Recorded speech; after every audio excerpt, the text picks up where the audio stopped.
I know, guys.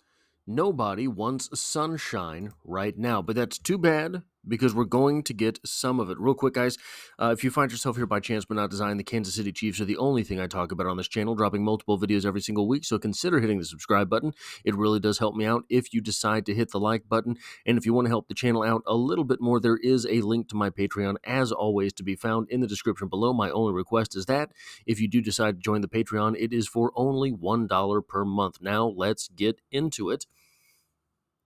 Let's step back from the ledge. Was this the win that everyone wanted to see? No. Was this a blowout that it should have been? No. The Panthers are one of the hottest teams in the NFL right now, and the Kansas City Chiefs squashed that flame. It did not happen in the prettiest fashion. It did not happen with all of our backups on the field. That is true. But look, the Cowboys lost to the Commanders this weekend. That's an upset. And Jaden Daniels, I think, threw for 275 yards and 2 touchdowns, ran for 74 and a touchdown. Didn't matter. Cowboys won. The Titans, the lowly Titans, who traded away everything they had, beat the Texans. The Browns on Thursday beat the mighty Steelers. It was an upset weekend in the NFL, but not in Carolina. These weekends happen in the NFL just like they just happened in college football. Lots of upsets this past weekend in college football. Lots of upsets this weekend in the NFL. The Chiefs did not fall victim to that. In fact, to date, their only loss is to the second best team in the AFC. And yes, I do think the Kansas City Chiefs are still the best team in the AFC. Last year, at this time, the Kansas City Chiefs were 8-3. And yes, the defense looked better. But I don't think that the offense was this good last year when they had to be. If the offense this year needs points, they get points. When things have to happen, they do happen. When the ball has to be moved, it is moved. It was not moved with 4 minutes left in the fourth quarter, or 6 minutes, I think we had the ball, something like that. But when the Chiefs had to get points to win the game, they won it, and they won it in regulation. Is the offense or the defense clicking the way that maybe they have the necessary components to click? No, that is not happening. But this team is winning football games. This team is winning football games in the same fashion that you have to win in the postseason. The offense, it needs to be noted, will be returning Isaiah Pacheco.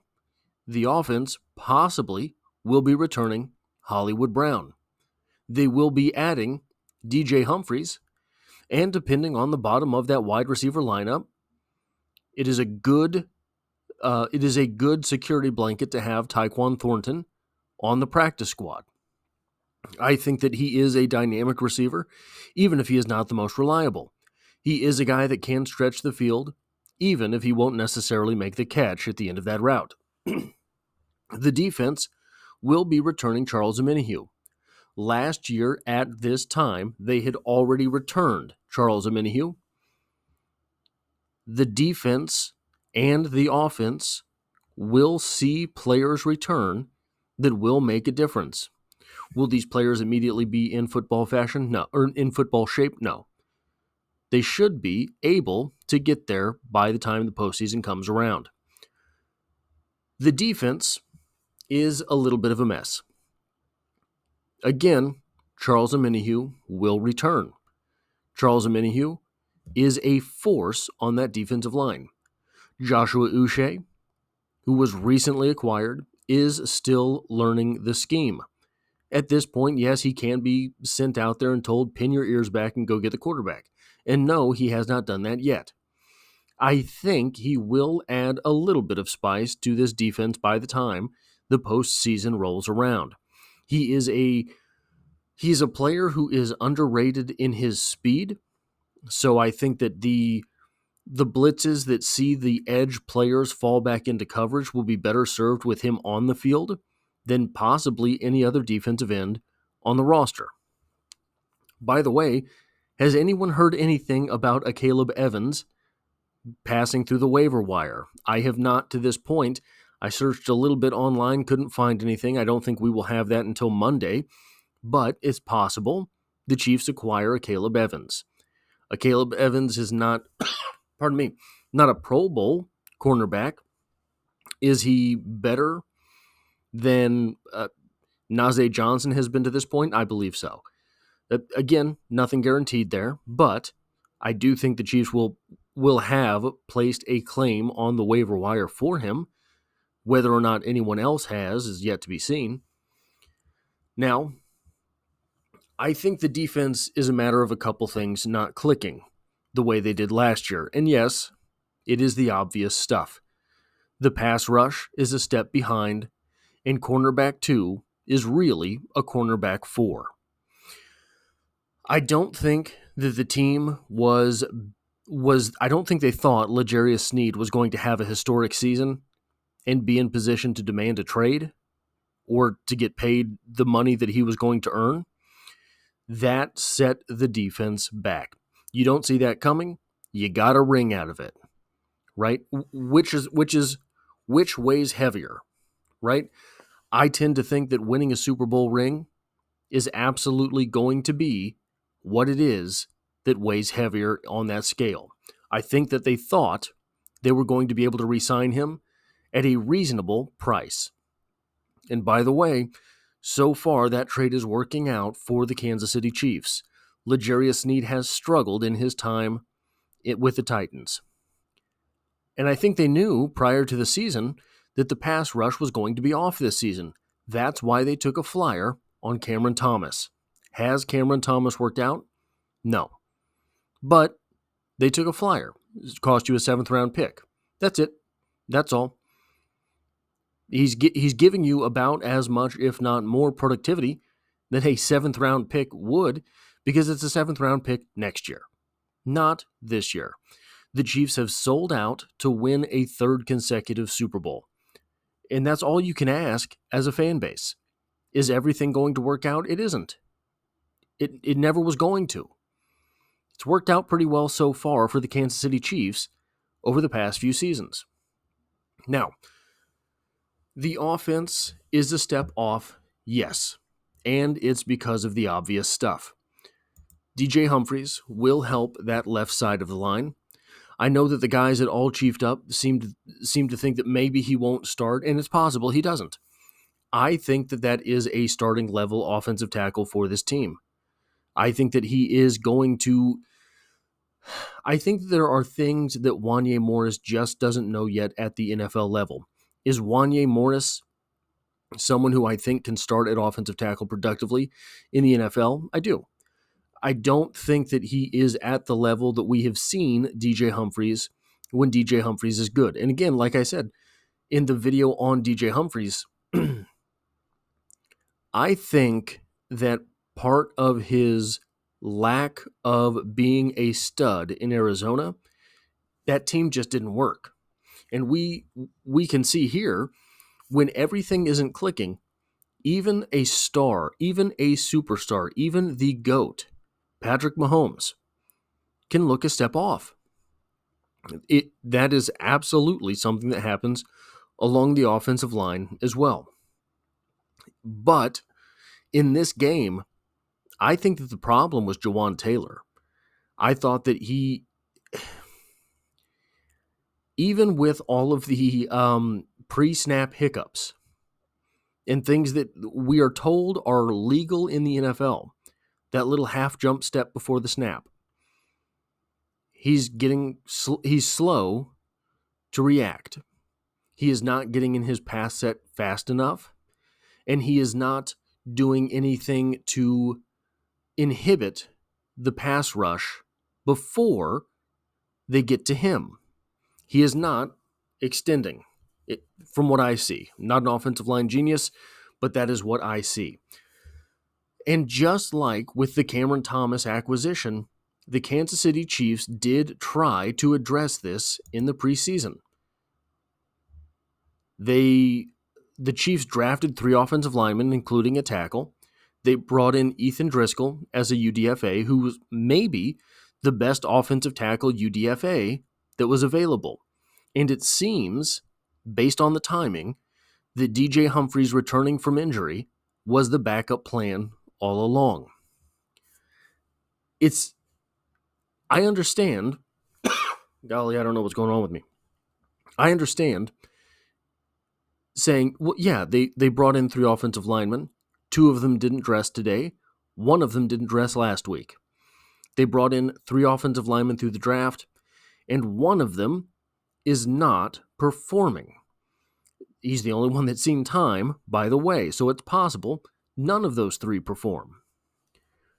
But you can only draft the players that are available to you to draft. The Kansas City Chiefs had no shot at drafting JoeH. They couldn't have. Never in a million years was someone going to let the Kansas City Chiefs trade up that high from 32 without giving up massive amounts of assets. Assets that, by the way, would set the team back in the years going forward. But this offense, when it is on, when Mahomes hits his mark and throws the ball, the offense is still moving. I think that they are still experimenting a lot on the offense. They're trying different things. And today we saw, I think, a more dynamic offense in this game. There were more rollouts, there were more screens, etc. Pardon me. And by the way, Xavier Worthy is starting to come alive.